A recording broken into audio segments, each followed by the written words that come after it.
morning, everybody. Happy Tuesday. Feels like Monday, but it's not. Hello from the Jersey Shore. Welcome to the morning show. Spencer Israel here with you live from the beach. The beach is like 20 yards that way. It's awesome. Anyway, you don't care about that. What you care about is that it's Tuesday. We are past the long holiday weekend, and we got a lot to talk about today. I got JC here. I got Strazza here. I got the chart master Alfonso here. Let's see it today. We got Kimmy. We got Todd Sohn joining us. We got Patrick Dunn-Willer from the Chart Report. We got tech charts, XLK. We're talking seasonality because, we're coming into the fall now, so we got to talk about that. We're talking capital markets ETFs. What are we talking about? Hot corner, chart report. I'm sure there's a lot more. You know what to do. Smash like. Before we go to the intro, though, real quick, we are doing a documentary. Did you know that? Have I mentioned it? I'm sure I have. We're doing a documentary. It's coming out, I don't want to say soon, but like soonish. The guys are all flying out to California this week to record a lot of voiceover work for the documentary. If you want to get notified when the show actually goes live, if you want to get invited to our exclusive watch parties, you know what to do. There's the link in the top of the description on YouTube. There's also this QR code on the screen. Scan that code, enter your email, enter your name. We will tell you when these episodes are being posted, and we'll invite you to come hang out with us and watch them live, hang out, do some Q&A, talk about stuff that did not make the final cut. It's going to be awesome. Check it out, wallstreet2allstreets.com. Okay, let's roll that intro. Bring on JC and Strazza.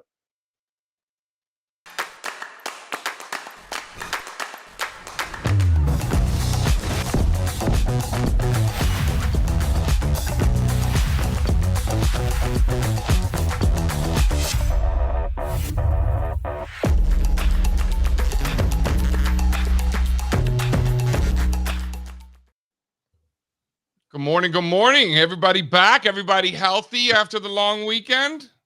I have a cold. Well, tell me how you really feel there. He has a cold. I'm feeling good. I don't usually stand during the show, so this is pretty great. Are those shells behind you, Spencer? Yes, they are. Spencer's at the beach. Yep. Must be true story. hot as shit over there, huh? Yesterday was a touch on the warm side. Yeah, I think today we're looking at mid 80s, which is good. Spencer Israel at the beach, veteran move going after Labor Day when all the kids are back in school. That's the move, Spencer. You know, baby. You know how we do it. I've been doing this my whole life. You know how we do it. This is smart, because when you have kids, you ain't gonna be able to do that anymore. So That's take right. advantage while you can. That's right. I hear it's going to be hot up there this week too, like super hot. Yeah, it's going to be brutal. Wait, can we get an update, JC? How'd it go Friday? I talked to Jeff. Are you talking about my golf game? How'd it go? Did you have fun? Nobody hurt themselves. All right. Jeff takes it very seriously. Me and Bill. So Kenny bailed last minute. Oh. I don't want to throw him under the bus, but I guess there was a party at his house the night before. Daughter and friends got a little too intoxicated. It was a rough night the night before. Wow. So no Kenny. So it was me, my buddy Bill, and Jeff. Jeff is the only real golfer among the three of us. He's taking it very personally. Yeah. Me and Bill are just hacking away. Some good shots, some bad shots, plenty of beers. We had a great day. Great. That's awesome. Yeah, Jeff was disappointed. He said he didn't play well. I said, I'm sure you did great, relatively. Who cares? He just takes it too personally, Don't worry about it. Don't worry about it. All right. Listen, we got a monthly conference call tonight. Very exciting. Some of us are still working around here. Big night tonight. Why don't we give the folks a little preview there, Spencer? What do you say? State of the markets? Let's do it. The state of the markets? Hit it.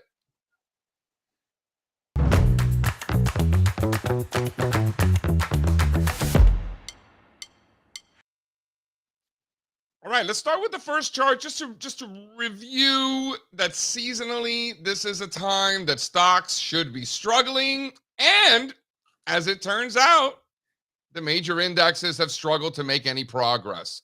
I put some stuff on Twitter and people are like, JC, you're panicking. Like, the NASDAQ's only off a few percent from its highs, blah, blah, blah, panicking. First of all, nobody's panicking. This is a perfectly normal correction during a perfectly normal time for a market correction. Some of the indexes haven't corrected all that much, but let me remind you that the S&P and the NASDAQ both peaked in July. We are now in September, by the way. And the new 52-week highs list peaked almost 2 months ago. So, yes, this is a correction. If some fool tells you that a correction is when an index drops by 10%, punch him in the face. Just hit him as hard as you can and tell him JC sent you, right? That's dumb.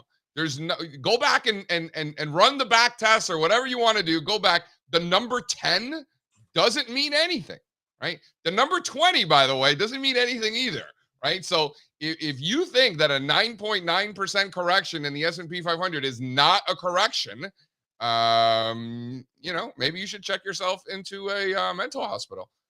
So markets are correcting. It's perfectly normal, right? And let's take a look at an interesting reason why indexes are correcting from a price standpoint.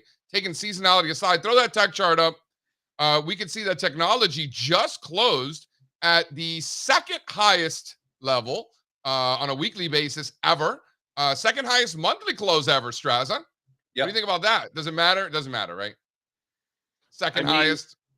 It better be. Outside of industrials, this is the group, right? I know, but just because it's the second highest monthly close, second highest weekly close ever, doesn't mean that we're about to break out and start ripping. Doesn't mean that at all. There's still work to do, right? We could be. I mean, we're right there. We've been trading right around all-time highs for the past few weeks. We could be. Seasonally,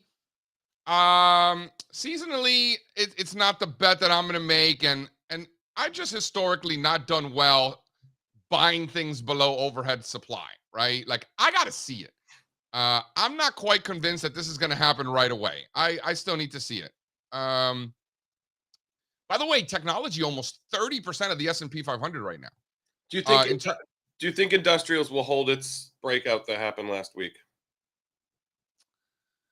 I think that they all have more work to do. I'm not quite convinced that it's just blue skies for everybody and we're off to the races. I think some of these have work to do. I want to point out one sector that we're going to talk about tonight, and that's capital markets. This is a sector that's near and dear to Strazza's heart, not just in the current market environment, but probably like historically, like throughout your career.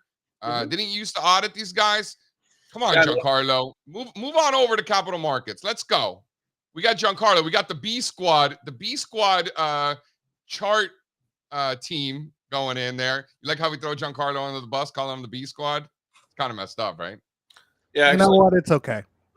It's okay. Wow, the voice of God, Giancarlo, coming down. You're like the John Facenda of Puerto Rican rappers. Did you guys know that? First of all, I think some of you guys are too young. Does anybody here know who John Facenda is? I do not understand that reference at all. Nope. Spencer, Israel, do you know who John Facenda is? No, I know who John Frusciante is.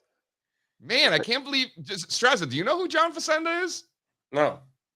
You guys are the worst. I wouldn't expect.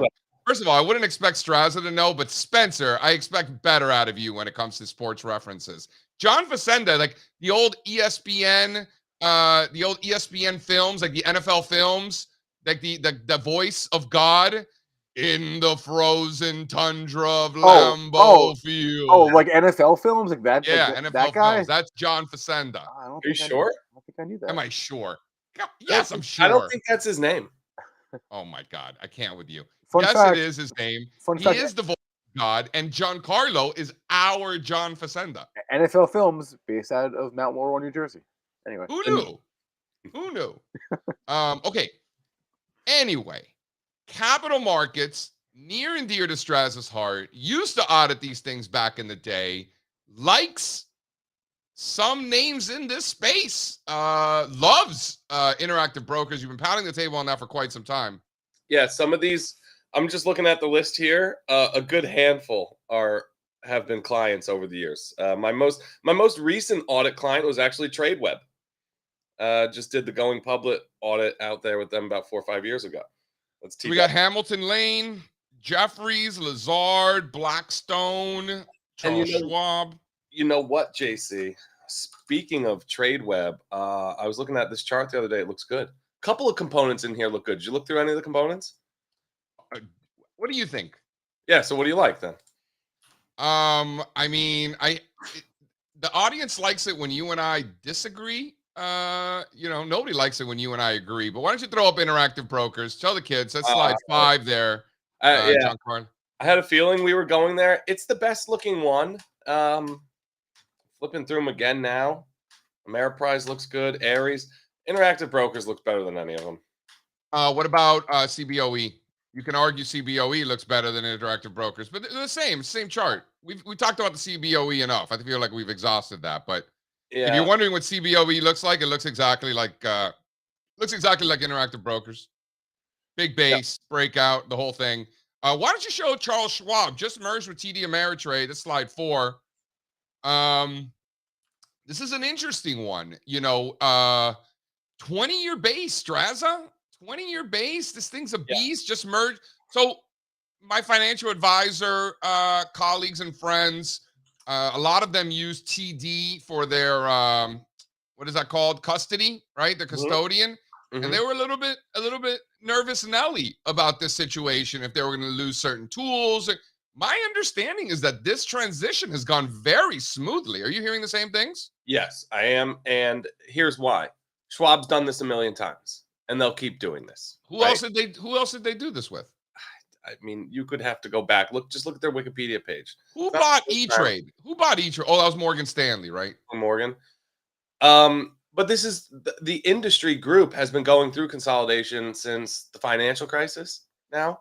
So it's not the first time that they're doing something like this. And they are very aware of the fact that TD clients are, I think, more so than any, that they are very used to and they really like their tools, right? And that's a big question that keeps coming up, is what's going to happen to, what's the platform?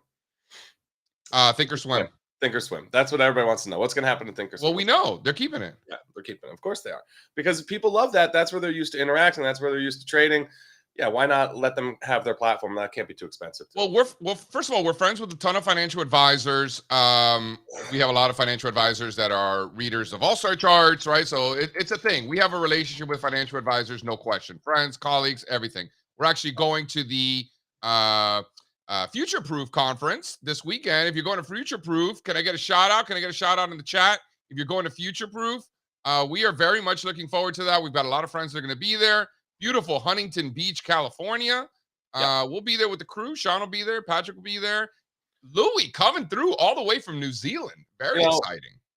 I woke up this morning thinking, now that these plans are about, less than a week out, where are we watching the Giants game Sunday night is really where my head's at. We got to figure that out. Well, we'll probably be at a bar if my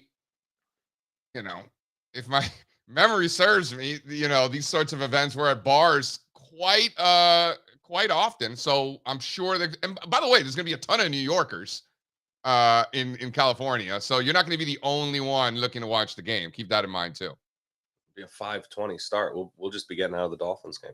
All right. Why don't we throw one more? Throw the CBOE chart here before we bring in old Todd Sohn. Did Todd send his charts? Because he's texting me his charts right now. Do we have his charts in the deck? Here's the CBOE. Look at that, baby. Are you telling me, Spencer, do we have Todd Sohn's charts? No, I don't believe so. Oh, Todd Sohn. Come on. Send him in, Todd. What are you doing? Yeah, what are you doing? He acts like this is his first time. What are you, an amateur? You're a veteran here. You're Todd Sohn, fan favorite. It's funny because we were arguing this morning about, because there's a long email chain. We were arguing whether the charts in there were the new charts or old charts, and pretty sure they were old charts. Morning show regular over here, Todd Sohn. Yeah. Would you think I'm gonna show him on my cell phone, Todd? Yeah, come on, Todd. What are you doing? Can we talk about the CBOE? Spencer, can we get a verdict? What is the better looking chart? CBOE or interactive brokers? Can we get some votes in the chat? What's the better chart? CBOE, interactive brokers, or are they the same? Shut up, JC. Can we just do a quick toggle back and forth? Just quick Yeah. Go back to the interactive brokers, IBKR. So there's the interactive brokers. What are we looking at? We're looking at about a 4-year base? Is that what that is? 4-year base ish? Yeah, right. And then now look at CBOE, bigger base. About the same. I'm asking. I'm asking the chat right now. So Same I'm doing a chart. poll on the YouTube. Hot doing a pepper. poll on the Hot YouTube pepper chat. says it's the same. David O says tomato, tomato. I agree. Yeah. You know, Who pays a bigger dividend? do they even pay dividends? Should be some small ones in there. Really? Yeah. CBOE pays. Is that going to be the tiebreaker? CBOE pays 1.46%. That's probably a little more than Interactive. And IBKR pays 40 basis points. So CBOE pays. I'm not going to make a decision based on the damn dividend. And if you look at the relative trend, it's just been a sideways mess for 10 years. I'll make one more point. If we even have to have this debate of which one looks better, CBOE, Interactive Brokers, this one, that one, what does that say about the overall space, right? But it's just these two, and these two are literally the same business. They're almost identical competitors. That's why the charts are nearly identical, and they're the only two that look that way. I would say just pick one, right? What were you going to say? Buy the basket? No, I think you're better off in some individual names, but I think you're better off in capital markets than something like an XLF. Yeah, but I think you're better off in Interactive or SIBO than capital markets. I agree. Yeah, that's right. I would rather be in the individual names than in the capital markets because these individual names that we're pointing out look stronger, right? Yeah, totally. And the index fund itself. But don't sleep on something like Blackstone. You know, you might look at something like this and be like, wow, we've seen a severe correction or whatever it is. Zoom out, man. This Blackstone is a beast. Yeah. Blackstone looks great here. Right? This base is really shaping up. What do you got? 110 as the breakout level? Excuse me, I have to sneeze. You got the Carlyle group. In the chat, SIBO is appears to be the clear winner thus far with 76% of the votes. Clear winner. Well, you know, our chat and the folks that come here every morning, I mean, they're the smart money. I've seen it with my own eyes. You know, the dumb money doesn't read all-star charts. I know this for a fact. So, like, whenever we send, like, polls and stuff like that, like, we can't use our audience as contrarian indicators. You know how you can with most polls? Because those audiences are dumb, the dumb money. Our audience is the smart money. So we got to go with sentiment when it comes to our audience. So shout out to the morning show viewers. You guys are the smart money. Congrats. I'm IBKR over SIBO all day. Todd Sohn is wondering about the mediocre money. So why don't we bring in Todd Sohn to show us what the mediocre money is doing? Huh? All right. We got Todd Sohn here. He's lurking backstage. Let's get him on the show. Get him on. Jay, we've been friends for a long time. Make the call. I mean, this is pretty professional, guys. Nice show you got going here. There he is. Looking good today, Todd. Todd Sohn. Looking hey, buddy. Good. I try. Is it Summer Tuesdays there at City? A little switch up, you know. You're looking good, baby. You're looking good. I'm coming off of a week in New England, so, you know. Oh, yeah? Where were you? Maine. And nice. Boston, so. Where in Maine? York. Did you go to Portsmouth, New Hampshire? I drove by it. Dude, Portsmouth is dope. I like Portsmouth. I feel like I just need like put on like a belt with whales on it and like eat lobster rolls. You know. I did have one of those. It was good. Yes. So, Mr. Sohn, theoretically, summer is over. In the markets, is summer over, or you still have this week and then next week summer's officially over? I was wondering that coming in this morning because, you know, it's a shorter week for some folks. I don't know if it's really ramping up the volume just yet. Right. So maybe next week might be the official, everyone's back. That's what I'm thinking. You know, and just, I think when school really kicks into gear, especially up here. Yeah. But if I can give you a stat, right, because I know everyone likes to talk about September and seasonal weakness and whatnot. Sure. I looked at the rolling 8-month performance, right? Because we just finished August, 8 months into the year. I know peers of ours look at, okay, well, we're up X amount through August. What does the end of the year do? I said, well, let me just look at it as a rolling 8-month performance perspective instead. We're up 17%. That's a top quintile reading over the last 8 years of data. And while returns going forward over the next 8 months might be not quite as impressive, they still skew favorably. So the idea of just being momentum begets momentum. In the charts that you might have, check it out on page 5 and page 6. I don't know if you can bring those up. That might help the viewers a little bit. So I mean, just because we're up a decent amount into this year doesn't mean you should fear this month and the rest of that in the fourth quarter. Does that make sense? Throw up that dot plot chart. Yeah, the dot plot. Slide 5 there. Strong 8 months typically begets more momentum. Todd, I was messing with you the other day. You have the best dot plots, man. You made me laugh. I love a good scatter dot plot. So you can see on the x-axis that's where we've been, and then the y-axis is where you could potentially go. And there's clearly more positive observations than negative observations. It's just the magnitude is maybe not quite as good. Maybe a little bit of a reset. And this is forward. This is forward 8-month returns? Forward 8 months. And then on the following page there, I broke it down by 3, 6, and 12, just in case you wanted some other time frames there. Okay, so you did the study a little different, but result still bullish. Yeah. You know, I mean, probabilistically speaking, which is what we're trying to do, that seems to be the case. Yeah. Talk to me about these fund flows. So, Chart 1, Spencer.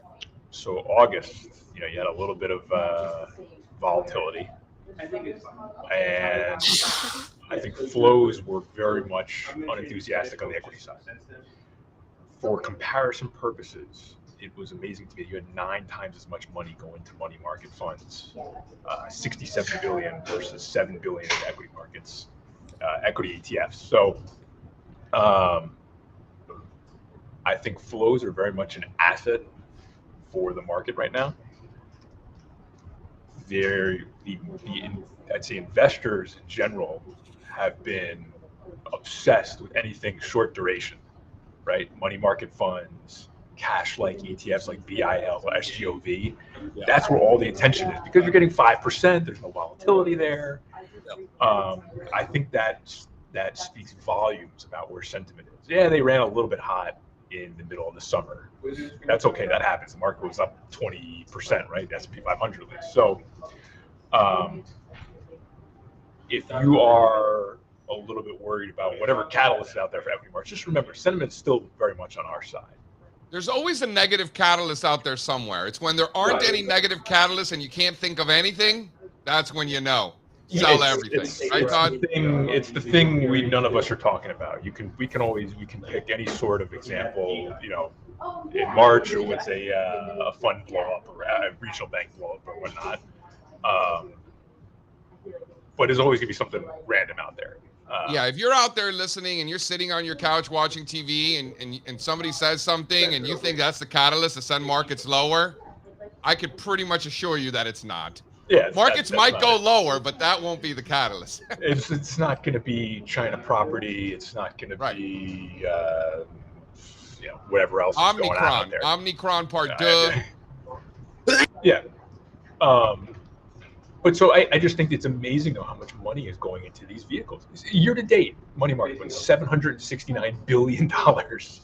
You're almost at $1 trillion since the October low. That is volumes more than anything equity ETFs are seeing. So you think really that cash on the sidelines that's going to come in and drive indexes and stocks higher?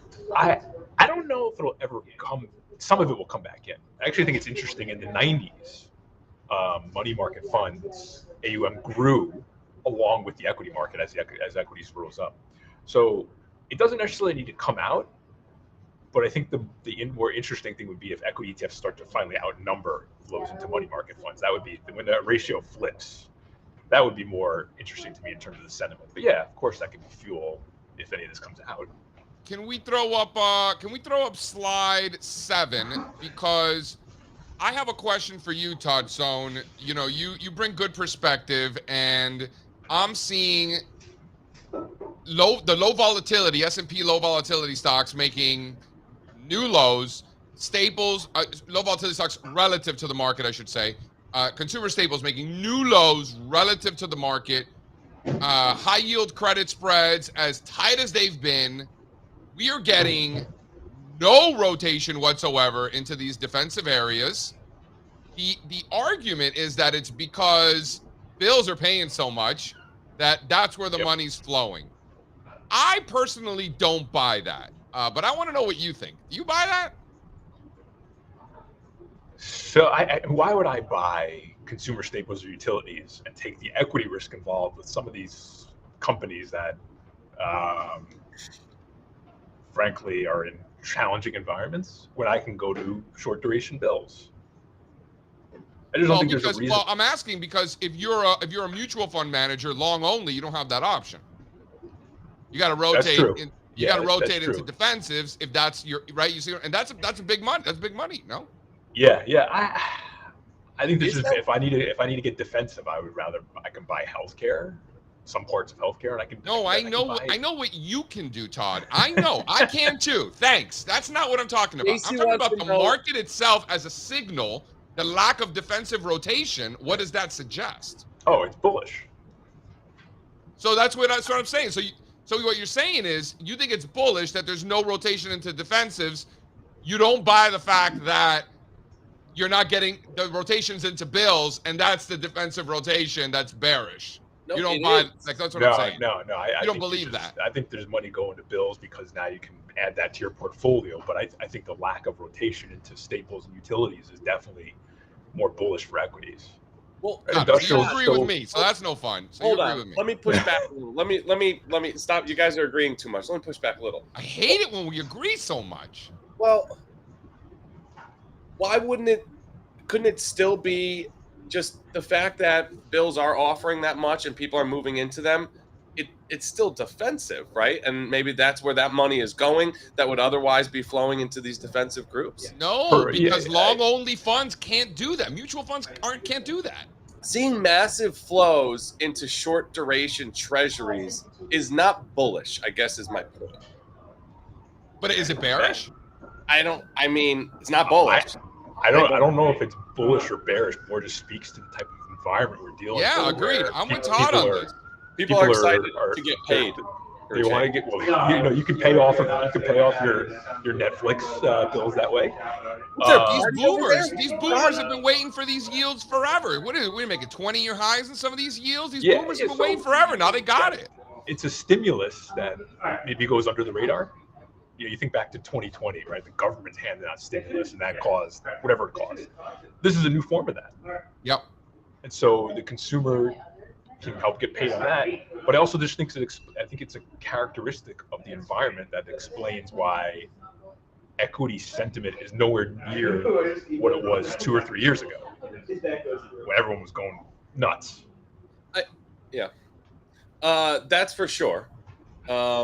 Maybe it's because the altcoins aren't working yet. I still think I think it's totally rational for an investor to say, oh, I don't want anything to do with utilities or staples because I'm getting 5% over here risk-free, like said Todd. So then when we look at that chart and be like, oh, there's no defensive bid there, well, it's like, of course not. Why would they buy those things? Well, those people that you speak of don't matter, Strazza. Those people are irrelevant. Your mutual we're talking funds about don't matter. We're talking about long-only mutual funds that matter way more than mom and pop getting some higher yield. And what makes you think that they can't buy short-term treasuries? Mandate, they're not allowed. They got to be 100% allocated equity. It probably depends on the fund, right? Right, of course. It's not a rule for everybody. It's not like a hard and fast rule for the industry. It's a big portion of assets. Todd, can you speak? You can speak to that better than I can. Well, I mean, it depends on the fund, and if you're an active manager and you're parked in cash, and then your client says, "Well, hey, you just lagged by 10%. What are you going to say?" Right. Yeah. Especially given wherever the fee might be. I mean, this is such a case-by-case thing for you can pick up. Let's get the data. I want to know what percentage of equity assets are long-only mutual funds with a mandate that they got to be 90% plus allocated. That's the number that I want. The first part of that was easy. The second part, I don't know. Morningstar might have that info. Yeah, the data exists. Can you walk us through this chart? We kind of threw up the chart, and then I started Which one? just blitzing you with questions. The chart of the ETFs. Yeah. Okay, so I think the most important takeaways here that you guys know energy started to take leadership here, right? After a rough first half of the year. But what's interesting to me is that there's been $11 billion year to date out of energy sector ETFs. That's more than the 4 other sectors that have seen outflows combined. Wow. And so if you're trying to build a case of being bullish energy, right, besides the trends and the improving relative leadership, well, sentiment's an asset. There's no one there. Everyone left. And back in 2020, 2021, everyone kind of got very bullish on energy as rates lifted off, as commodities started working. So there's ample room here for this to get much, much more aggressive. I think this is very important. There's nobody there in energy. And you're getting confirmation from price right now on a short-term basis. That's it's like flows themselves are not a signal to buy or sell. But I like when I see improving relative leadership breakouts on an absolute basis, right, that are accompanied by an interesting sentiment backdrop, right? The lack of interest there. Right. Todd, is higher energy prices, energy stocks, energy commodities higher, does that have to come with higher rates? It's hard not to. That's a tricky one. I'm not sure. Well, I'm not here to serve you layups like, traditional mainstream media. I'm here to bring you the tough questions. You would think it would, but I got to look back. I'd rather look back into like the 70s and figure out what that meant, because that did result in that. Yes. It's one of the best questions you can ask right now. Because when I look at the charts, ask good questions. What can I tell you? I see tech, I see energy. They both look ready to lead, like you're saying, Todd. But then you think about the intermarket, and you're like, they really want interest rates to do opposite things. So how does that work? Can they lead together in a world where rates just stay stuck sideways? I don't know. I mean, I'm okay with sideways rates here. If you start to get rates to rocket higher, that might cause a problem in the near term. Right. But like a sideways grind higher, which seems to be the case right now, I think that's totally reasonable. And then we'll pay attention to the commodities picture. Oil clearly up, ag's clearly up, but not absolutely ripping higher to the extent that it's going to aggravate a lot of people. Do you think all these people that come on and talk about interest rates from the Federal Reserve ever look at a chart of crude oil and gasoline and just say to themselves, boy, if gasoline breaks out of this base, these inflation numbers are going higher and we're going to have to hike again? Or they're not doing that at all. Because when I'm looking at a chart of gasoline, I'm like, they think they're done, but I don't know. If they ever start using that type of language, then I wonder if that's a good thing for the CMT Association. Maybe get them to speak at the symposium. But I think they just look at certain intervals, right? Year over year, month over month. They're not actually looking at the intraday price action. I think we know that. When you look at these energy futures, are you thinking the same thing as me? What, higher? Yeah. It seems to be the case. I'm always a little skeptical. I mean, and it depends on the commodity, right? Nat gas, there's a pretty low bar there, right? For mean reversion. Oil is clearly improving. The metals, I don't have much interest in.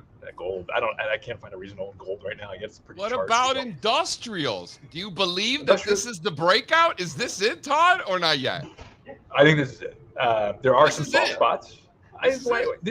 So here's what I've been telling clients: like, you could focus on tech, right? We know the tech leadership there, but industrials have been fantastic this whole time. Yeah. And if you're into the AI thing, they are an AI beneficiary, right? These machinery type stocks. True. Without knowing the fundamentals, that's just what I understand. Like, you look at some of the AI funds, there are ones that are very overweight tech, but the AI funds that have industrial exposure, I think those are the places to be. That's the under the radar spot to play. Interesting. Where this productivity boom comes in.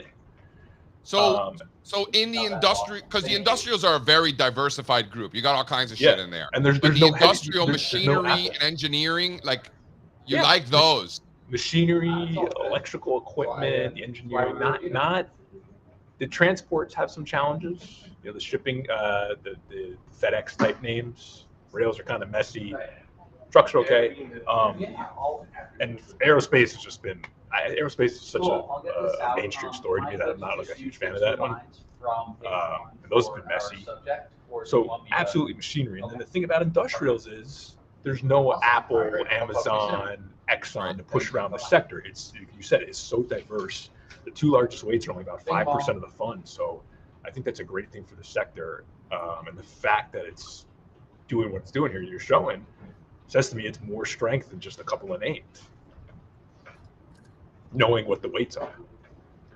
Outside of the machinery and engineering sort of companies, what else stands out? And do you think the smalls and mids in the industrial space are where we should be looking?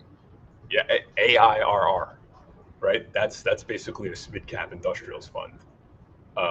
Very under the radar. Got it. And that has been fantastic. You I guys think sticking that whole space. Yeah, there's some really interesting names there. I was just looking. ABB is one that comes to mind. That's not an ADR anymore. That's a European name. Yeah, it used to be an ADR. It's not listed on a U.S. exchange anymore. I don't know, but that you know, Volvo. Yeah, Rockwell Automation is another one. And then we haven't even talked to Japanese industrial type names. Look at this guy, 37 billion market cap here. What do you like out in Japan? Well, the Japanese industrials, like your Mitsubishis, these trading houses, I think that Buffett invested in, they've been on fire. Mitsubishi Financial? No. Mitsubishi, like the conglomerate. Got it. 8058, 8058, I think is the ticker. Mitsubishi Heavy Industries. That's another one. What's that? 7011. Everything is called Mitsubishi over there, though. They have like 10 Mitsubishi. Yeah, right, that's why they use the numbers. Things get a little funky. Hitachi's another one. I like Hibachi. Hitachi Komatsu. is Hitachi's the like old Cuban grandmothers that make their rice, right? What? The rice?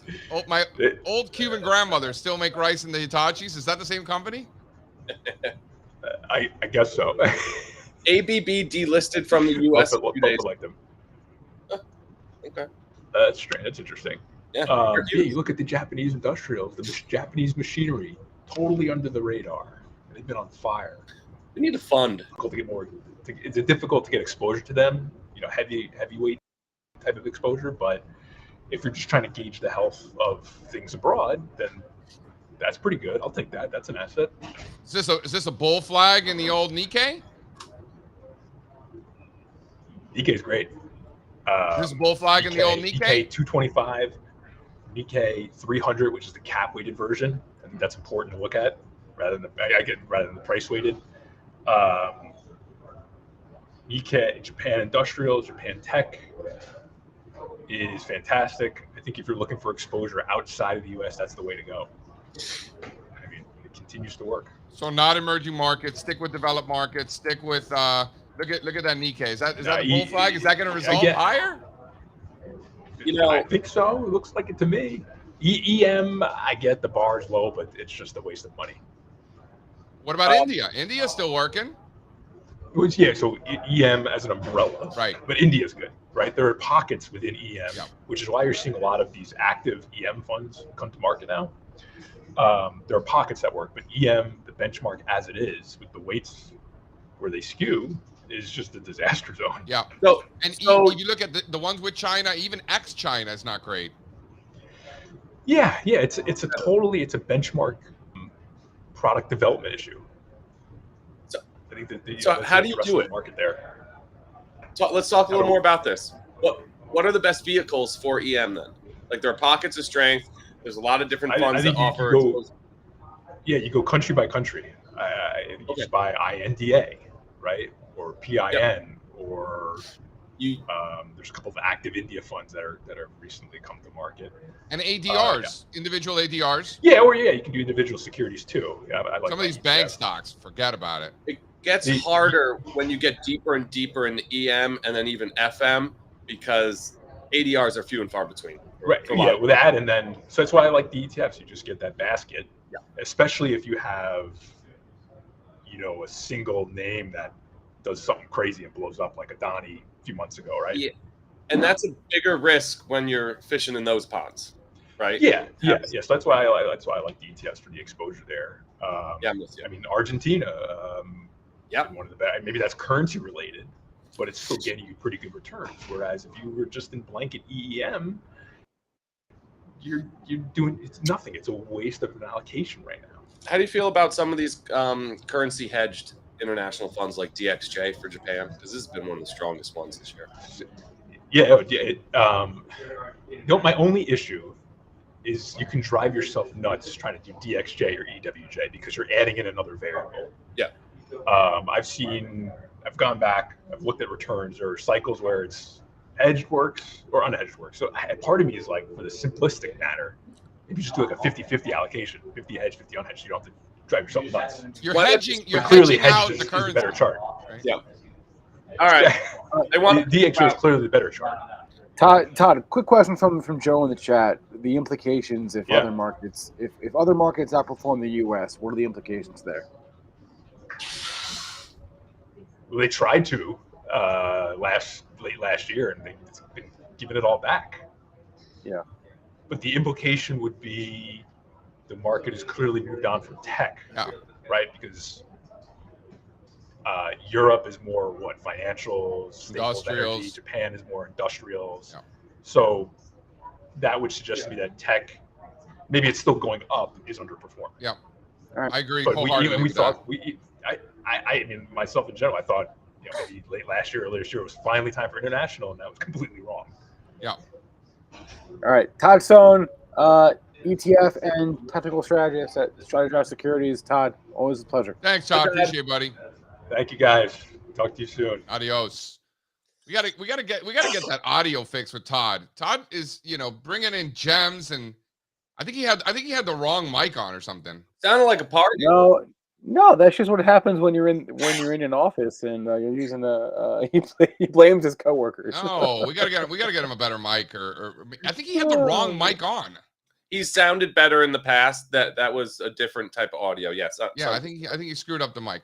It's okay. All right. Not good at video audio. Excellent technician, Todd Sohn. Fan favorite of mine. Can we just throw up this chart one more time? You talked about industrials. Look at this AIMTech. This based out of Pennsylvania. Oh. $37 billion. This is just example number 297 of small and mid-cap industrials. And I know traditionally this might not be viewed as a mid-cap. We look at a $37 billion company as still in the mid-cap world. Yeah. Maybe slightly out of it and entering large cap status. But nevertheless, that universe of stocks, 15, 20, $30 billion in the industrial space, like that's where my eye is. That's what I'm looking for these days. Todd made an interesting point. Why have we heard so little about industrial stocks this year? Are they just not sexy enough? I mean, there are so part of it. Like they have been owning the new highs list all year. But there's no, what Todd said, there's no Amazon, there's no Apple, there's no Exxon, there's no monster player that leads that sector. No stock is in the industrials is more than 4% of the entire index. Okay. So there's no we look at Caterpillar kind of as I was going to say home builders, you can tell a story with that, right? Home builders are not industrials; they're consumer discretionary. Oh, all right, fine. Listen, is it just that Honeywell is not sexy enough? I think it's as simple as that. That's part of it. 100%. You want Honeywell or you want Google? Also, what story are you gonna tell with this? The AI story that he just said is a great point he made. Great point.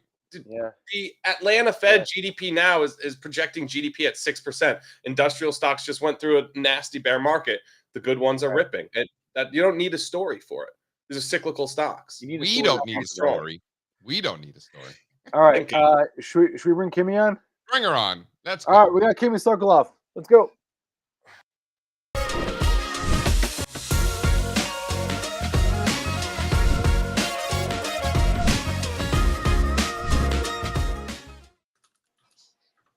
Kimmy, back at the desk. How was the long weekend? Everything good? It was nice. Very nice. How was your weekend? Oh, birthday parties and taking care of kids and looking at charts. Birthday Just parties? always. You know how many birthday parties I go to, Kimmy? It's crazy. How On many a holiday weekend? The best birthday parties are when the parents have good booze. For our birthday parties, daddy takes care of the wine and the parents are happy. Because at this age, like the kids, like they don't even care. So you might as well make the parents happy is how I look at it. Oh, that's so funny. That's so funny. Kimmy, you Yes, think the lots big of boys eating this weekend. It was good. are the big boys back this week or not really? Wait till next week. They're back. They're back probably in the saddle, but I just don't think it'll be a very busy week. I think a lot of them are back or heading back today, tomorrow. I think it'll be a slow week. So overall, it could be like next week. So we'll see. I look at it like this. If you're traveling on a Sunday in general, or you're traveling on a Monday holiday, Right. like that's no good, right? So if you have the billions of dollars that you need to be one of the bigger portfolio managers and everything like that, you're coming back after the amateurs have already hit the road. You're coming back and you're cruising with no traffic wherever you're coming from, right? Exactly. But I don't know when kids up north start. They probably start this week or they started last. It's later. I think it's tomorrow. It might be tomorrow. Right, When I usually. grew up, it was tomorrow. Right. So people getting the kids ready back to school and all that up north and all that. So, I think it's going to be a slower week also. Nothing, we'll see what goes on. I think it'd be a light volume. It's funny, we set the over-under on how many trades Kimmy was going to take on Friday when she said it was so difficult and she probably wasn't going to trade. I set the over-under at 2.5, took the over. Sure enough, 4 trades. I took the under. I didn't think I would do anything, and then all of a sudden I did stuff. See, Spencer, you're not paying attention. She's putting trade. Don't listen to what she says. Follow what she does. See, Airbnb from the long side for a profit. CrowdStrike from the long side for a profit. 2 shorts, Lulu and Exxon. Actually, Exxon was a break even, but nevertheless, nice day on a slow, choppy day before the long weekend. Oh yeah, it was choppy. It was choppy. It was kind of like, okay, guys, got some trades on.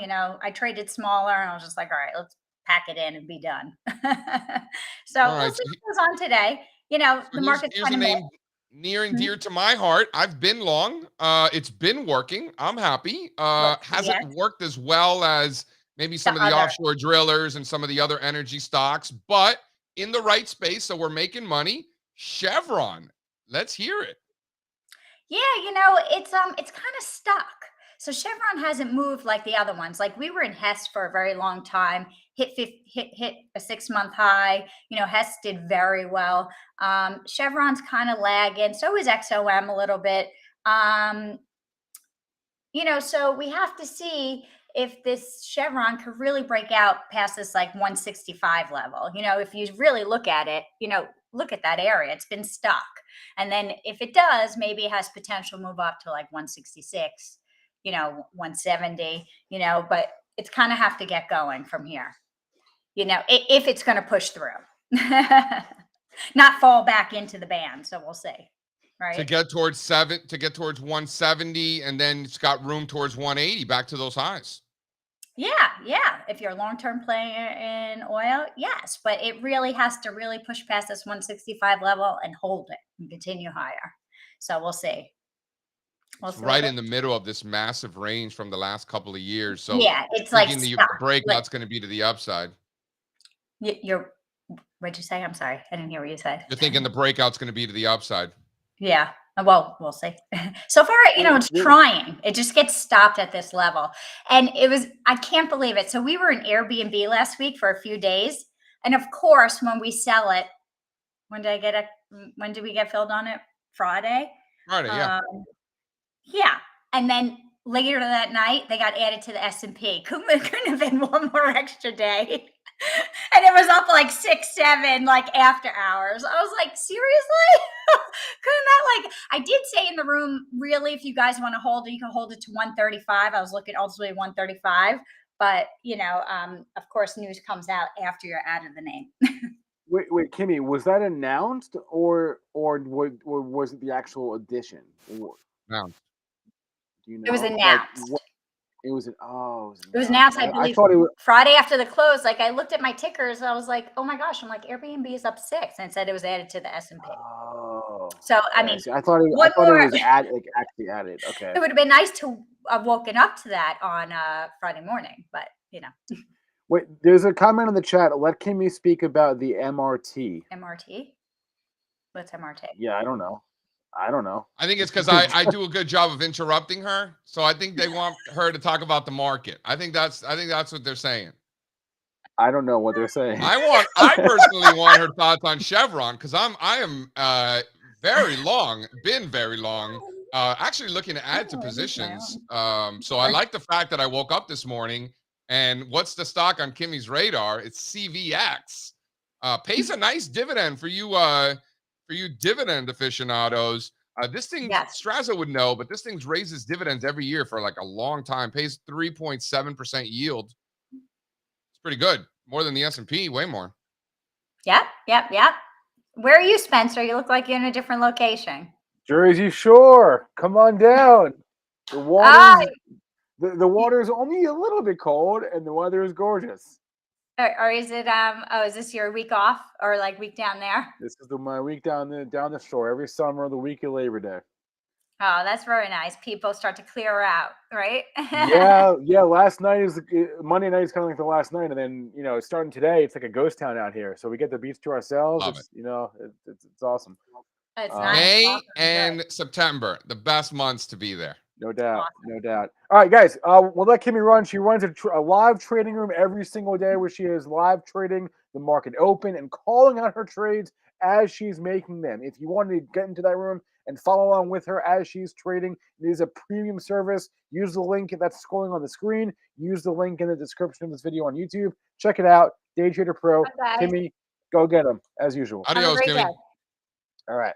Bye. Strazza, quick, can you throw up slide 1? Strazza, how many years in a row has Chevron raised their dividends? 15 since 2009, right after the financial crisis. The financial crisis, again, we talk about this all the time, broke a lot of streaks, right?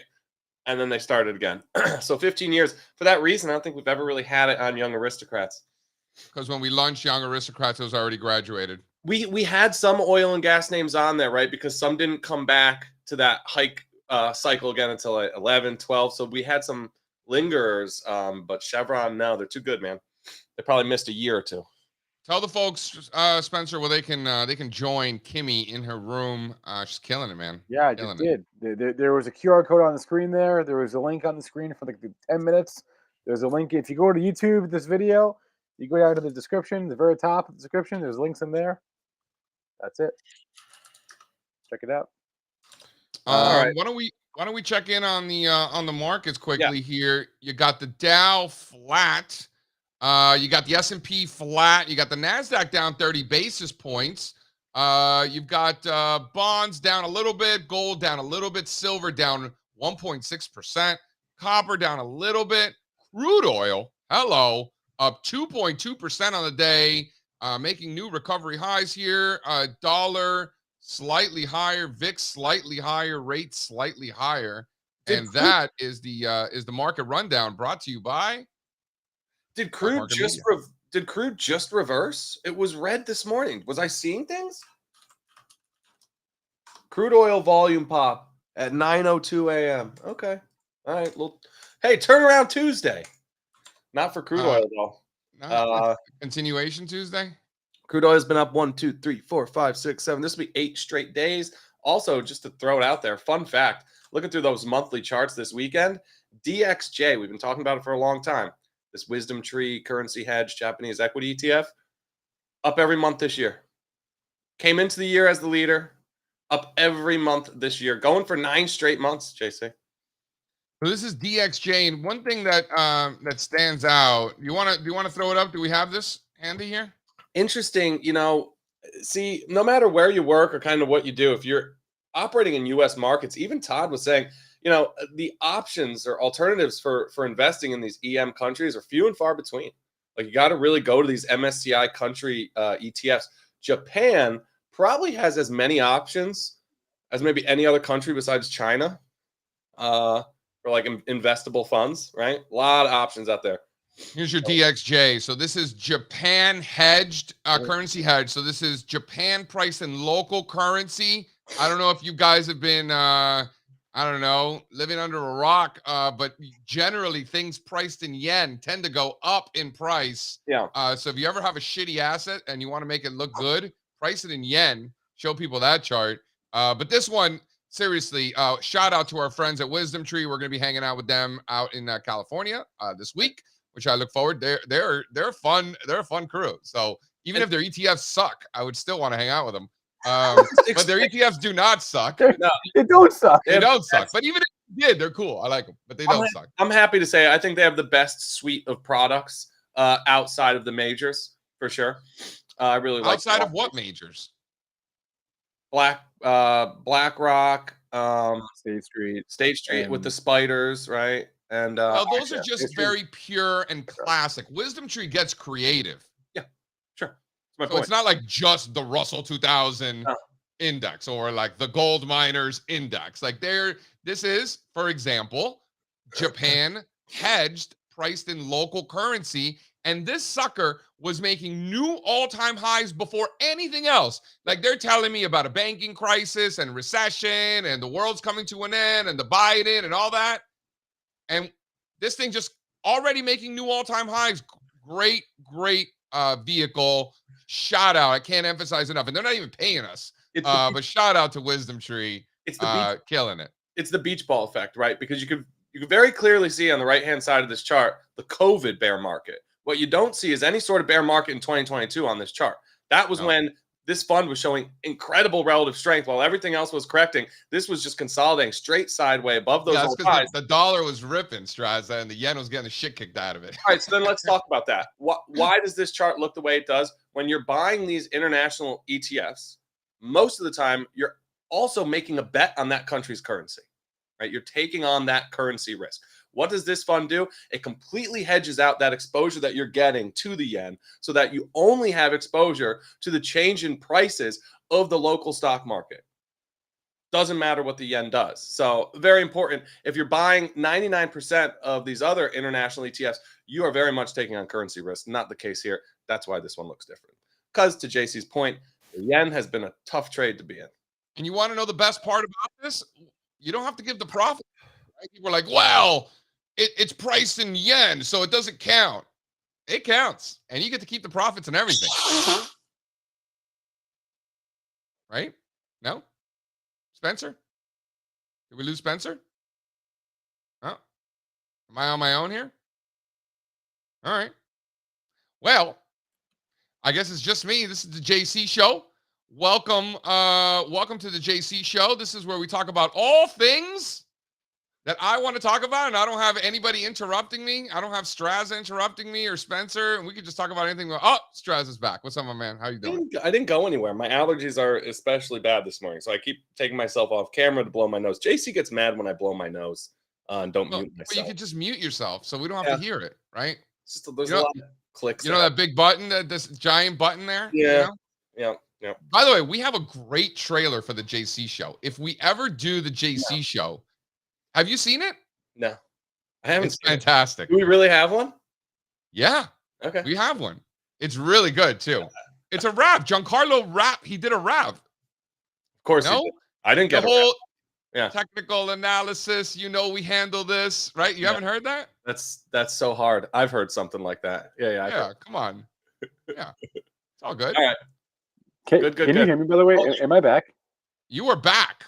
You could play the JC Show trailer Thursday or Friday when I'm out, and have all the fun you want without me. The JC Show trailer. Maybe we'll play it. We'll play it tomorrow on the show. Giancarlo, why don't you tee it up and we'll play it. If we ever do a JC Show, we've got the intro ready to go. It's fantastic. You were here for a full month without me. That was your moment to do something like that. It was the JC and Spencer show. We did a hell of a job too. We did a good job, I thought. Right? Yeah. Strazza adds another layer because Strazza's good at certain things that Spencer and I are not good at. You know, there was a few times where we like, if Strazza was here, he would know the answer to this. Like there was quite a few of those. I heard there were plenty of name drops while I was out. Yeah, you guys missed me. Yeah. All right. What else are we talking about Shut today? up. You know, I was promised Bitcoin would be at 100K when I woke up after Labor Day. What happened, guys? No, that's not what we said. We said a whole 27, and it couldn't even do that. So you didn't buy any? No, I said a whole 27, and I'll buy it, and it didn't.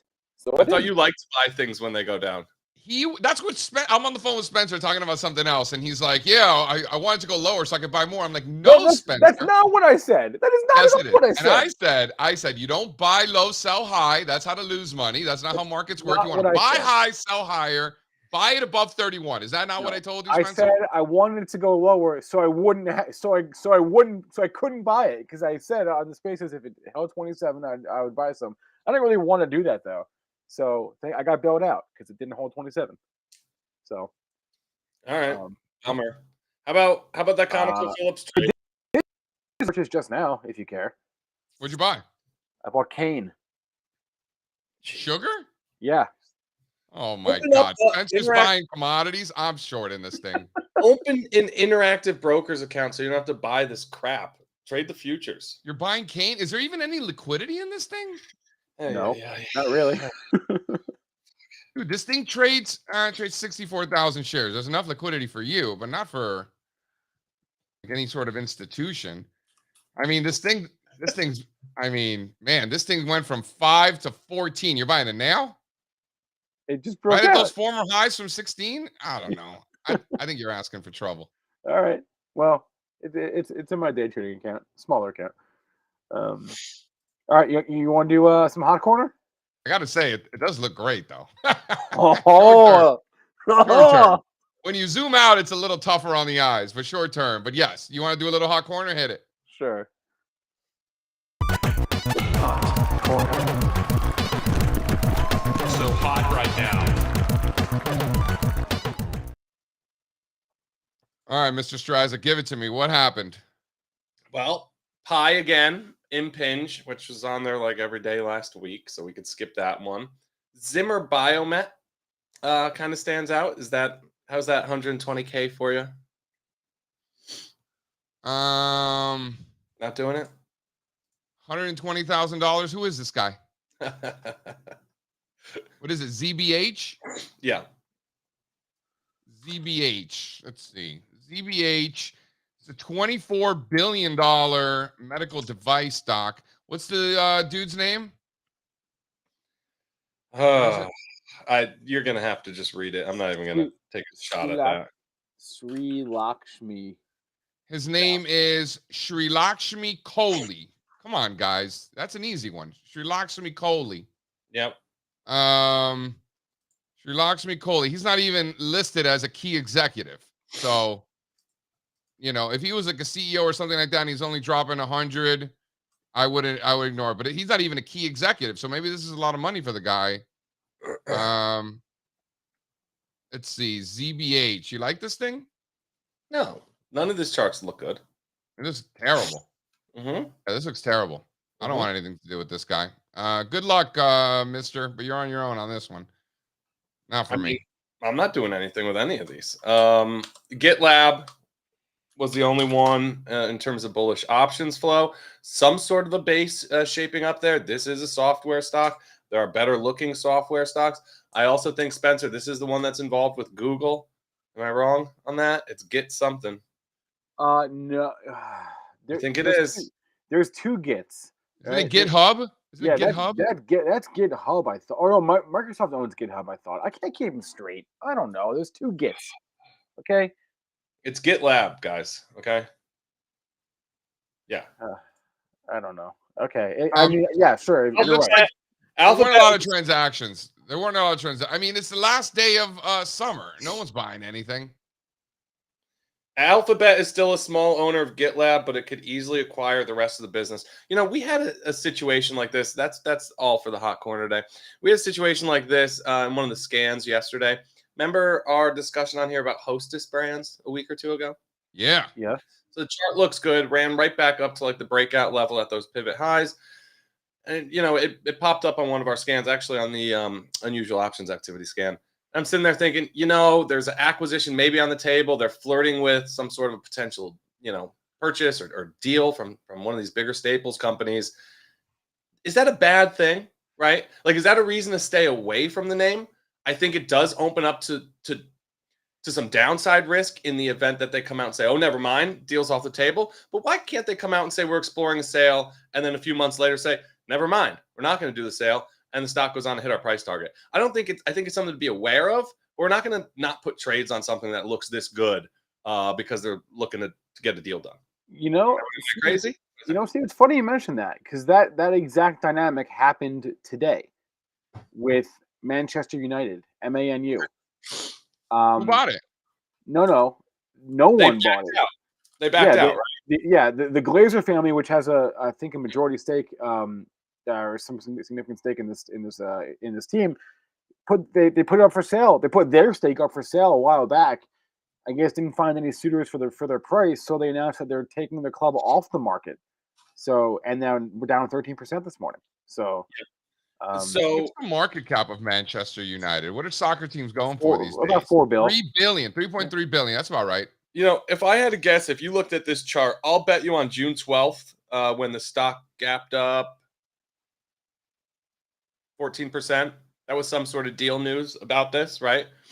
You see that gap on June 12th? That was not earnings, right? So I'm just presuming that was related to some sort of this news. All it's doing today is gapping right back down to where it gapped up to 3 months ago. Just giving that 12% back. You're talking about the Man U? Yeah, so that's the risk of the chart like there. this. If you take that off the table, stock's going to get hit a little bit, right? And it's going to happen after hours. So you're not going to be able to manage it. It's going to open down 10% or whatever it might be.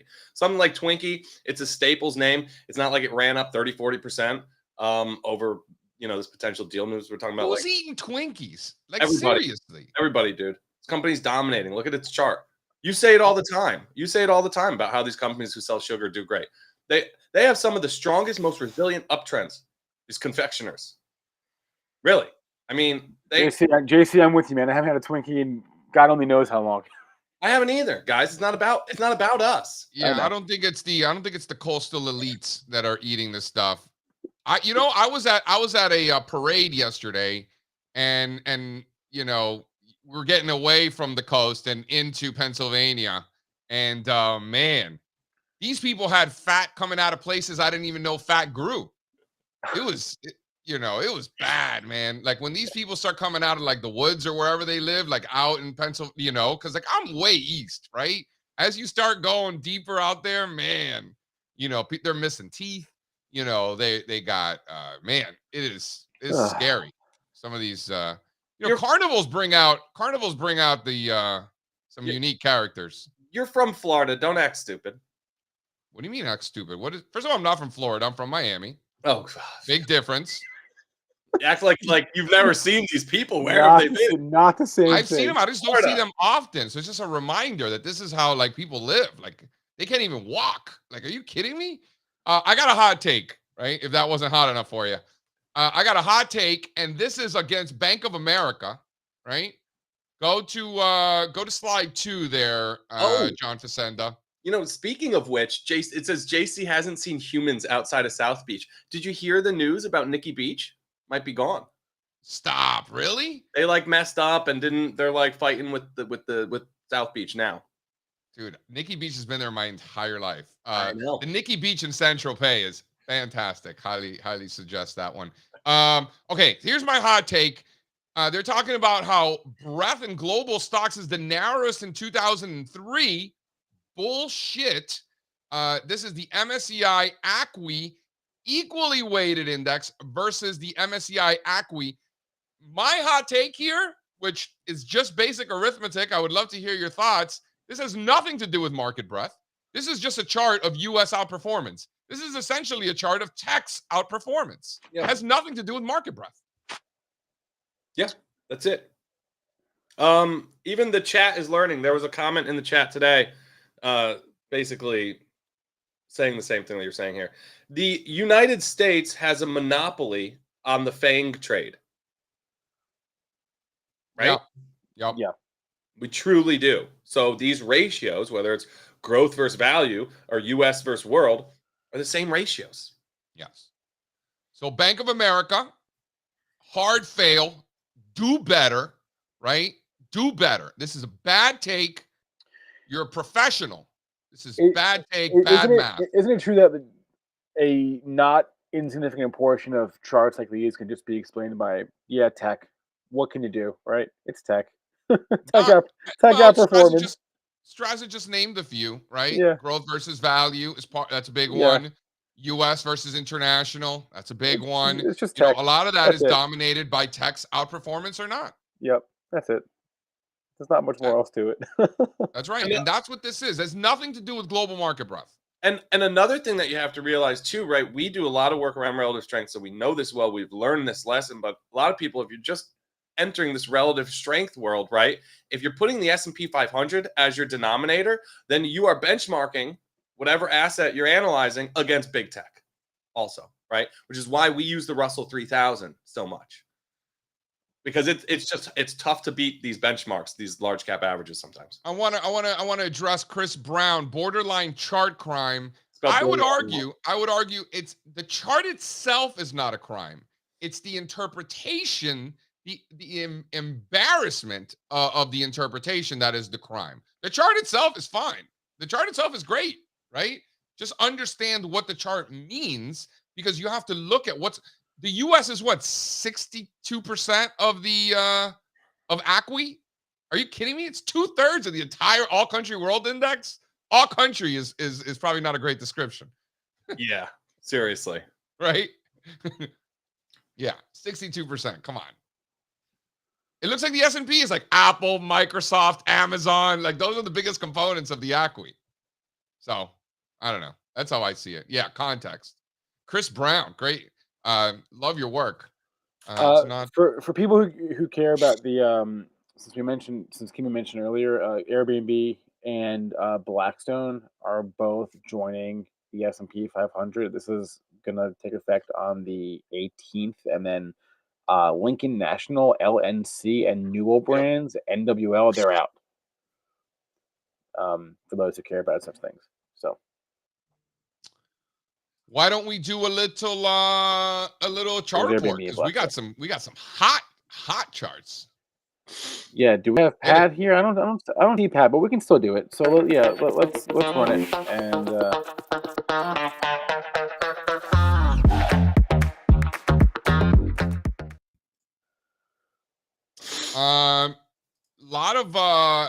lot of great charts on this one. I want to start out with the chart of the day, coming from a friend of the show, great technician, Ed Clissold. Ed Clissold says the S&P 500 fell 1.8% in August after surging 19.5% year to date through July. The 13 previous times that the S&P 500 was up over 10% through July and then down in August, it rose every single time from September through December with an average of 9.9% and 100% hit rate. Just one data point, but it supports the case that the August decline was a pullback within an ongoing uptrend, which I continue to be in the camp that it is. Great stats here. Is this data mining, or do you think there's validity here? No, I think that's fair. That's fine. I'm okay with that. I don't know. Yeah, I don't know what you have against data mining, but I like this stuff. You don't know what I have against data mining? It's easy to curve fit. What did the S&P 500 do every time it was down 2% on a Tuesday in a full moon? I'm not. Yeah, I'm not saying I'm making decisions off of it, but I think I find it interesting. Like I think it's. I got one for you. I don't think this is data mining. I think this is valid. I think it's solid. It's not data mining. It's just this. Anytime somebody runs one of these studies and then tells you the forward 12-month returns in the S&P were XYZ, you have to remember that no matter what that variable is that they're trying to fix, right? The forward returns in the S&P 500 are always great, almost always great. If you wake up with a headache on a Tuesday on the wrong side of the bed, the S&P 500 12-month forward returns are great, right? So it's just, what do you want to do with it? It is what it is. It's fine. Shout out to me. I made the chart report here. Why don't you throw that in there? Shout out, great chart here by JC. How far down showing the S&P. Scroll down. All right, keep scrolling. Keep scrolling. There it is. Nope. Keep going. There it is. Look at that. That's it right there. Zoom in on that beautiful chart. That is the shout out to me.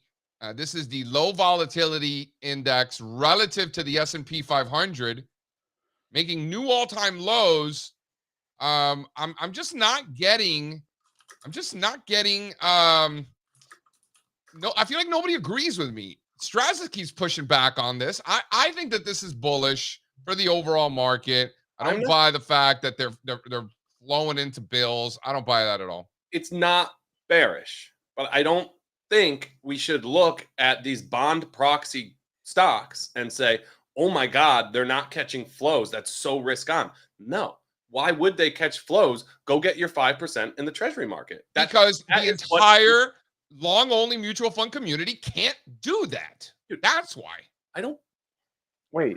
I bought treasuries for the first time in my life this year. I know a lot of people who You don't matter, Strazza. You don't matter. I don't matter. Spencer doesn't matter. Wait. Long-only mutual funds can't own money market funds? It depends. It's on a fund-to-fund specific mandate. But a large majority of equity mutual funds, by definition, have to be in equities. They can't just sell their equities and buy bonds. They're not a bond mutual fund. They're an equity mutual fund. Long only. They have to be 90% plus allocated to equities at all times. All right. Well, this I got a question for you. Who buys mutual funds? A lot of people. All the 401ks. All the 401ks, everything, a lot of retirement accounts. Not anymore. No. JC's referring to active mutual funds. Who buys those? You don't have to buy mutual funds in your 401k. I want the stat. Somebody do the homework. Anybody out there listening, you guys are the smart money. Get me the numbers. Strazza, you know a lot of people and you know where to find shit. Get me the numbers. Alfonso, I know you're out there. Get me the numbers. Spencer, you're creative too.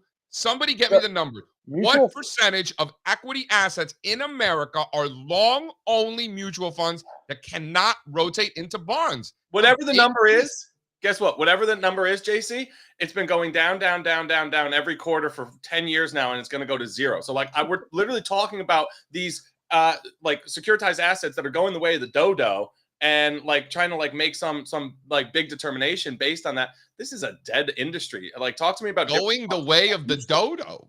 Yeah. Nice. Mutual funds are dead. Nobody wants them. They're just stuck in old portfolios. They're not dead. They're just they're shrinking forever, right? Nobody wants them. ETF, just the ETF, assets under management and ETFs. You know what's interesting? GBTC. Have you guys been looking at this since this news last week? Have you guys been reading up on this? Yep. What an ARB was there. And we talked about this. We didn't do enough work on it. We did talk about maybe 3 or 4 months ago, GBTC maybe potentially being the best vehicle of all due to that giant discount. What the court ruling ultimately decided last week was that thing's not going to have a discount anymore, right? It's not going to be a closed-end fund. That 25, 30% discount is going to go to zero. There was a massive ARB trade. If you believe that they were going to, win in their fight against the SEC, which a lot of people were skeptical about, but I think towards the end, Bloomberg nailed it, a couple other journalists nailed it. Monster catch-up trade there. DeAndrea Financial here, 6.3 trillion in 401ks. Yeah, what's literally bigger? Take what's bigger, Strazza's portfolio or 6.3 trillion in 401s? Don't take information that just gets dropped in the chat and we have to, but they're the smart. Our audience is the smart money, Strazza. Are you hating on our audience? That's irresponsible. No. Oh yeah, okay. That I don't know if that's true. That's assuming it's true. Okay. Tim says Strazza, read a few perspectives. JC is right about this. I'm going to make an assumption about mutual funds. No, but DeAndre Financial, I think, is referencing what I'm making an assumption off of this. Index funds, mutual funds that track an index that are not passive. JC, that are passive. JC, you're talking about actively managed funds, which have to be a tiny fraction of the pie that DeAndre Financial is. No, these mutual funds, by definition, they're large cap funds or mid cap funds. They're all active. The indexes are their benchmark, Spencer. That's how they get paid, by beating their benchmark. So the way that they outperform in a down market is to buy the defensive sectors. I don't know how many. Maybe. I mean, I don't know. Maybe you didn't know, but now you know because I'm telling you.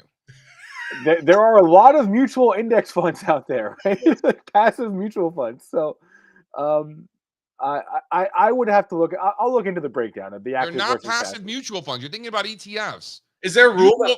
Mutual funds, by definition, are active. Their benchmark is the indexes. These mutual fund managers, the way they get their bonuses is by outperforming their benchmark. They can lose a ton of money, but if they're outperforming their benchmark, that's how they get paid. Let's talk to Eric Balchunas this week. Is he going to be there? He's probably going to be there. Let's get him. I don't know him. Do you know him? Yeah, I've met him before. I don't know him well, but let's get him on the show and ask all these questions, right? Because we're not experts. We're all talking out of our asses right now. We're not experts on the fund. DeAndre Financial is requesting that you remove your head out of your ass. I think he's talking to you. I would assume he's talking to you. I don't think so. I think he agrees with me. No, let's get someone on here who specializes in the space, has a ton of experience in the space. I think Eric would be great for that, and he could answer some of these questions because, like, I don't even know why we're still talking about mutual funds. I saw something in the chat about 401ks. Are 401ks only mutual funds? Is that a thing? Yes. Yes. They kind of have a monopoly. Yes. You can invest in ETFs. No. 401ks. No. In rare occasions you can. But, in rare occasions, yeah, right. And I had some good ones because I did. Lucky you. We'll ask Eric. He's Mr. like ETF guy. We're gonna be with the Wisdom Tree folks. They know a ton of stuff. We're gonna get down to the bottom of this, folks. We're gonna get down to the bottom of this and find out what percentage of equity assets are tied up in long-only mutual funds. I'm just throwing it out there. I just quick Google search, and the largest mutual fund by assets is a passive fund. It's VTSAX from Vanguard. It's their animal shares total stock market fund. That's the largest mutual fund in the world. Okay, so now add up all the other ones together. I'm just saying, I picked one, and the largest is passive. Because it's Vanguard. We'll find out. If a fund has 5 letters in its symbol, I don't want it. I think you do. There are plenty out there with 5. LVMH has 5. Tencent has 5. No, LVMH is 5 tickers. LVM. Yeah, that's LVMH is the name of the company, not the ticker. Oh, LVMH's ticker has 5. Well, they fucked What about that ADYEN? TCHY. These are all 5 tickers, bro. Yeah, they're all TCHY. Berkshire Hathaway has 4 tickers and a dot. Does that count? Have you seen that ADYEN chart recently? I have not actually. Don't all mutual funds have 5 letters? No? Should we pull up the ADYEN chart? This is one. We have a friend of ours who really likes this payment processor, and I don't know if this company's did they invent the new cancer? What did they do? Yeah. You gotta be careful out there. You gotta be careful.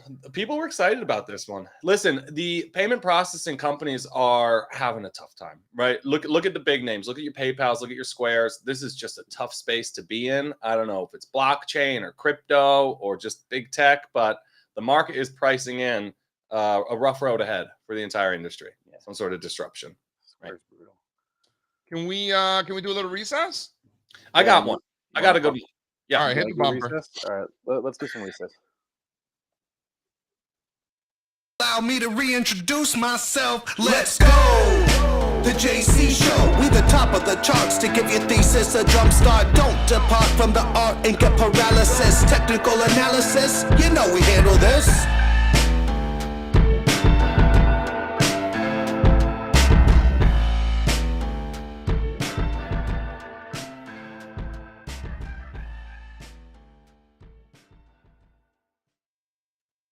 Wow. I would hurt my head if I rolled my eyes back into my head as much as I want to right now. I'd give myself a wow. Giancarlo upgraded to the A squad. Giancarlo out there. Hey now. How about that? Right on the see? Spencer couldn't do that. All right. So first of all, I want to mention, we talked about Jimmy Buffett just last week on this show. We did. We did. So a sad weekend for the Florida Keys down here. He really put Key West on the map, so I have to thank him for that as a property owner down here. The whole island basically just stopped this weekend. Huge parade. His studio's still down here, so it became like a big memorial. It was really nice to see it. I think they're going to make like September 1st or 2nd Jimmy Buffett Day. So that was interesting. That was a little fun we had this weekend. Also, and more importantly, though, I went to Ross stores, did some boots on the ground. I know we were talking about TJ Maxx. But I needed Who owns Ross stores? Similar. It's just a big Is outlet. it publicly traded? No. Yeah, ROST. It looks pretty good too, right? Same model, similar model to TJ Maxx. These companies are doing really well. At least where I live, it's one of the only places to shop. Like if you need socks or underwear, I needed like white t-shirts. That's where you go. Mobbed. I have a question for you guys. If you like sneakers, here's what happened. I'm walking around the aisles. There's just like too much going on. So I just kind of like meander around the aisles and like kind of look for things while my girlfriend's shopping. I found sneakers that I already have. Brand new, the right size. They're like $40. These are nice Nikes. I had bought them originally for like $100. So I got them. I put them in the cart. My girlfriend's like, you already have those shoes. Are you crazy? I'm like, that's why I'm getting them. So, but you already have them. Have you ever done that before? I bought the same exact pair of shoes. It was a great deal. I really like my shoes. I got the same size. Now I have 2 pairs of identical shoes. Am I crazy? I'll just wear the clean ones when the other ones get dirty. You're like doing dad things. You know, that's like a very dad thing to do. Yeah. Why? You need a new pair of shoes? Look at this. I mean, $40 Nikes, Ross stores. Just saying. I don't know. You don't know? No. What don't you know? I don't like that move. I think it's a good idea, Strazza. I'm with you. I've never done it myself, but maybe if it's like a utility, like if you have running shoes and you really love the running shoes. They're like Nike running. Yeah, they're like Nike everydays. We'll wear them on the plane today. They're gonna be great. So fresh. I don't know. I don't know. I think you're doing dad things. I don't think you're there yet in life to be making these kind of decisions. I think you're too young. I think you got too much life ahead of you, Strazza, to be making decisions like this. I think you're better than that. To settle for the same shoes. I think you're better than that. All right. Just saying. All right. All right. What do you guys got? Anything? You want to talk about Miami? Miami? Yeah. State? What? I want to talk about sector rotation in college football. Colorado Buffaloes coming out, beating TCU. Also, Clemson losing to Duke. The Goodyear Blimp was actually in Durham, North Carolina, believe it or not, for a football game. What year is this? Strange game. Duke is a football school and Miami's a basketball school. What is happening here? Great, shout out to Duke. I got no beef with Duke. Shout out to the Colorado Buffaloes. I grew up loving Deion Sanders. I was actually at the Dolphins-Falcons game. I don't know if you guys are too young for this, but he played the Dolphins when he was with the Falcons, and then he flew to Atlanta for the World Series that night. And I used to have season tickets to the Dolphins when I was a kid, and I remember leaving the stadium, being in the parking lot, and in the post-game show, they're like, oh, if you're still in the parking lot, look up. That helicopter's Deion Sanders heading to the airport to go play in the World Series. What a badass, man. What a badass. I love seeing him as a coach now too, because I was a Giants fan, so I obviously always hated him and found him obnoxious, but he's doing a great job over there. Why? Because he played for Dallas for a hot second? Dude, if you're a Giants fan, you didn't like Deion in the 90s. Come on. But his after the game press conference was great too. You got to listen to that. Good for him. He did it. He was the man. So he demands that respect. People who haven't done it before, it's harder to gain that respect. I mean, he's Deion Sanders. You shut up and you listen. Yeah. No, it's listen, some other honorable mentions. Miami played great. Shout out Hurricanes, but also Florida State, man. Florida State looks like they're going to be the best team in the state again this year. I mean, they played awesome. You see what they did to LSU? Just manhandled them. Is LSU that good though? Top 10. Supposed to be good. We'll see. Top 10. Top 10. They haven't even played a game yet. Top 10. They're supposed to be good this year. Yeah. They look pretty good. This quarterback, he's the real deal, huh? Yeah. How about Deion Sanders' kid? 5 touchdowns. That's what I'm saying. The University of Maryland, Tua's brother, dropping dimes over the weekend. 1-0. Tua's brother, man. Tua's brother looks good, huh? He plays for Maryland? Yeah. No kidding. Cool. He's a senior. He's been there for a few years already. He's been doing some magic. So does Maryland play Clemson every year? No. No. Maryland's in the Big Ten. Oh, They're in the Big Ten now? Dude, I can't keep track. Maryland's been in the Big Ten, I want to say 10 years. 10 years. Were they not in the ACC when I was in college? No, Maryland's been in the Big Ten for 10 years. I trust they're not. They were in the ACC back in the day, no? They were in the ACC They're still in the ACC. Yeah, man, you got to wake up, JC. Open your eyes. Maryland's been in the Big Ten for 10 years. They were in the ACC for 6 years before that. They moved over in 2013. Maryland and Rutgers. Really? You know, it's no wonder Miami hasn't played them in a while. I was like, what? How come they're not playing Maryland? Nope. It's kind of sad how this whole money thing for college football has really affected college basketball. I think ruined it in a way. They just tore up these, just legendary conferences in basketball. What are you laughing at, Spencer? I mean, I'm laughing at DeAndre Financial in the chat. This is what I'm laughing at. ACC to Big Ten and mutual funds are in 401k plans. Someone's dropping knowledge. DeAndre Financial, MVP of the chat today. Fact check. MVP of the chat today. I like when he told Strazza to get his head out of his ass. That was funny. All right. That'll be a good place for us to wrap it up today. It is Tuesday, so you guys, we're doing Spaces with Chart Report and Patrick at 11:30 Eastern Time. We're doing the Chart Report at 1 o'clock. I won't be there, but Strazza and JC will be there together. I think that's the plan. And today's show brought to you by Dunkin' Donuts. All right. That's a wrap. Thanks to our guest, Todd Sohn. Thanks to Kimmy Sokoloff. Thanks to all of you in the chat. Hey, if you're watching on YouTube, just drop us a like. We'd appreciate that. Thank you very much. Thanks to Chart Wizard Alfonso in the background. Thanks to Giancarlo running things for me behind the scenes. And have a good day. Go make some money. Adios. I can't take no